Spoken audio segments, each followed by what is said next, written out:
And the saga continues. The old Coot here, coming back at you with another exciting video. So if you've been following along in this video series, this is my buddy's car, Toyota. And what happened was every once in a while, the idle, right down here, the idle would just go boop, boop, like it would drop or it would go up or it would do whatever. We tried everything you could possibly do before we had to take it to the dealership. And then eventually we just had to bite the bullet and take it to the dealership. What ended up happening was, so stopped at a light, right? Cars at operating temperature were in drive, right? And then you pull the e-brake. When you turn the lights off, it got worse. So like the RPMs would drop, right? That's normal. Like the ECU is trying to find its balance. But what would happen is all of a sudden you would get this boop, like this little drop, and we were just going nuts trying to figure it out. Like cleaned out the fuel lines, basically did 2 seafoam treatments in the gas tank, did the whole upper intake manifold seafoam spraying thing. We tried that. We even poured like whatever it was, 3 ounces or 4 ounces into the valve train, right, where you put your oil in. Nothing. The problem was still there, right? So then my buddy noticed that the battery was going dead. We replaced the battery, right? So we're trying to think of like charging system, electrical system, alternator, maybe it was a coil pack, something. No, still didn't fix the problem. So eventually it was like, okay, time to bring it to the dealership. We ran through all of the possible scenarios, like fuel filters clogged, no, like this and that, whatever. Anyways, the long story short is what it ended up being was one of the spark plugs was slowly failing. So he would only do it maybe like 3% of the time. So it wasn't like a constant like spark plug died and it was like boom, boom, boom, boom, boom. It was like, it would run for maybe like 5-10 seconds and then boop, you'd get a little dip. Sometimes the drop in RPMs would be like extreme.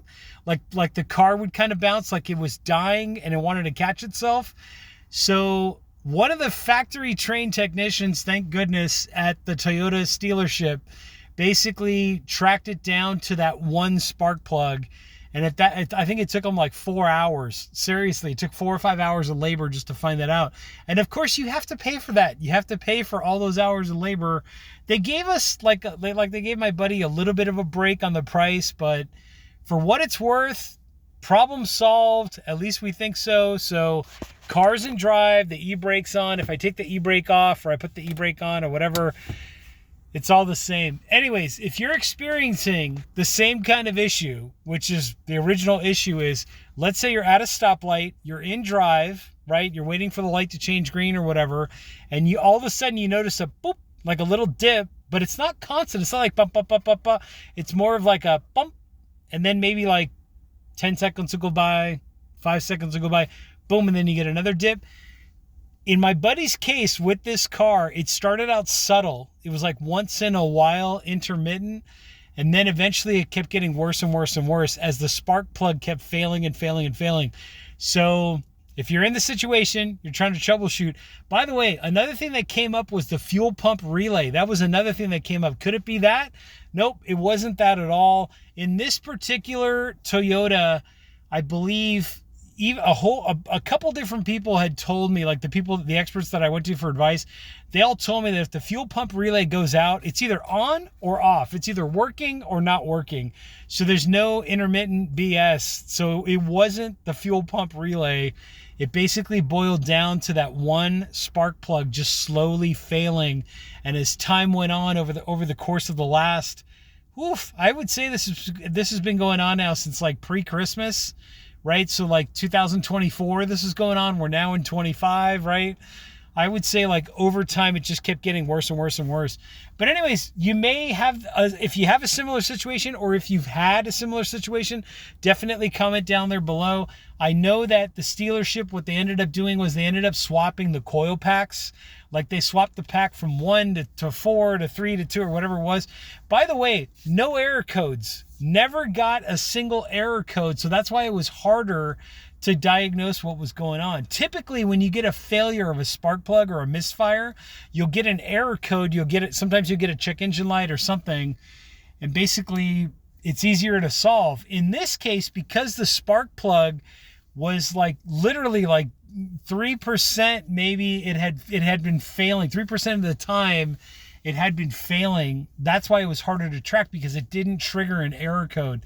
Anyways, I hope this video out there helps someone. If you're at your wit's end and you're just trying to figure out what's going on, you checked everything, you may want to think about something along those lines of swap all of your spark plugs, see if the problem persists. If the problem doesn't go away, then at least you know that it's not the spark plugs, and then you have to go backtrack. You have to literally work your way down the line. Spark plug, coil pack, electrical connections, the wires, make sure nothing's corroded or rusted out.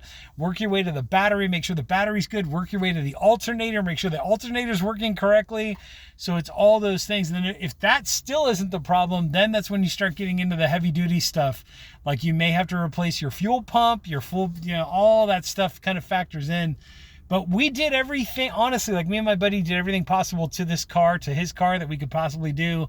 We cleaned out the fuel lines, the fuel rails. We did the seafoam treatment. We cleaned out the intake. We did all that stuff. And then it literally took a trip to the dealership to figure out that one damn spark plug. I mean, at 59,000 miles or so, one damn spark plug was just slowly failing. So instead of being at 100%, it was like at 97%. So it was a 3% failure in the spark plug, and it was intermittent. That's the other problem, was it wasn't a constant boop, boop, boop, boop, boop in the idle. It was more of like boop, 5-10 seconds would go by and then another boop. Sometimes it was stronger than others. It's just, anyways, you kind of get the idea. Anyways, there are links down below there in the description, also in the comment section. Make sure to check those out. I'm the old coot. I need to get moving, and my buddy's got to get this car back to his house, and we will catch you all in the next exciting video.